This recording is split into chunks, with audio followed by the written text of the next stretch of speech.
I'll start off the question, 5 minutes of questions. That was an interesting point that you just raised about the Medicaid population being so much smaller than the Medicare population. But when we talk about dual eligibles, we're talking about half the budget for pharmaceuticals under Part D. You're shaking your head. You would acknowledge that fact. Yes, I think not everybody who's Medicare eligible is enrolled in Part D, so the current proportion of duals is quite high relative to all the people who could be signing up for Part D going forward. And if we paid the Medicaid price for those dual eligibles, there would be a tremendous savings. Do you agree?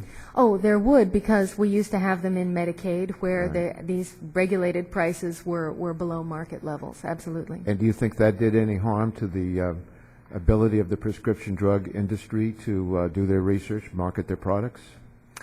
Or your statement seemed to be that it's a small amount, so that the controls on those prices or the requirements of discounts, it did not have an adverse effect.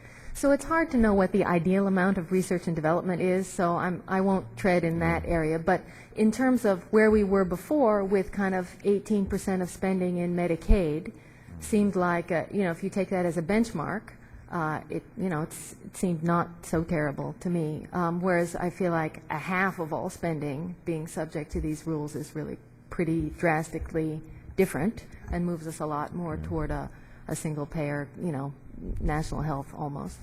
As I heard the testimony of the three of you, you all seem to agree that our report is accurate. Is that a fair statement? Start with Dr. Schondelmeyer.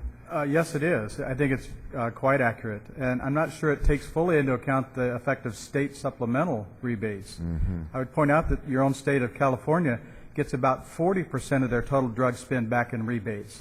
And those state supplemental rebates are negotiated, not government set prices. They're negotiated with the drug companies based on movement of market share and the same tools that the private Part D plans have available. So why is it states can negotiate up to a 40% rebate, an additional 20% on top of what the federal rebate is, and the private Part D plans can only get 8 to 14% rebates? Mm-hmm. I don't know.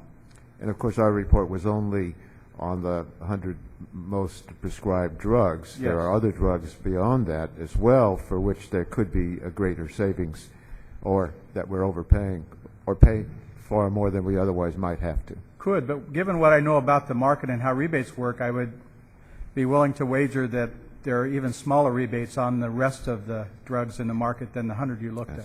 Okay. Dr. Anderson, what's your view? I agree that these numbers are quite accurate. I think that you've got to look at them from a variety of different perspectives. One is from the 10Ks and the 10Qs, and you add up those that they report, that you'll get to about $2 billion.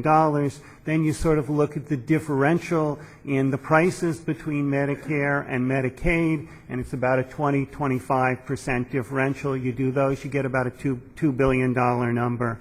And so I think from a variety of sources, we're seeing that your numbers are quite accurate. And I wish we had access to actually your numbers so we could look at them. As researchers, I think it's really important. Mm-hmm. And Dr. Morton, as I heard your testimony, you confirmed the committee staff findings. You can't tell us exactly that we're correct because you don't have the same data, but you've confirmed the fact that we are paying far more in Part D for these dual eligibles. That's consistent with what I know. I would just add to what Professor Schondelmeyer said. The states can negotiate for supplemental rebates. They get the basic 15% or best price on a brand, and there's the inflation component, and Part D can't mimic those latter two. They can mimic the supplemental, but they can't get the inflation piece, for example. And then secondly, looking outside the drugs that you examined, I would actually think the rebates would be bigger for Part D. And the reason is... You would is... disagree with Dr. Anderson? Yeah, because the big drugs for the duals are largely in the protected classes, whereas I said there's less ability to negotiate. Outside the protected classes, you would expect more negotiation, more market share shifting, and bigger rebates. These are protected classes because they're drugs that there's no other alternative to those drugs and they're life-saving. Is that basically right? I think there's also a second factor, which is that you're trying to stop Part D plans from engaging in adverse selection, from cream skimming and taking healthy people. And if you offer only one HIV drug on your formulary, you're not going to attract the sick people. So we protect those class of drugs, and it's important that we do so. for the well-being of the people covered. That's right. And so in some sense, that's why I suggest moving these guys back into Medicaid, because given, if you're concerned about, for this reason, about having a restrictive formulary, then, you know, that's going to cost you. Okay, thank you. Mr. Davis?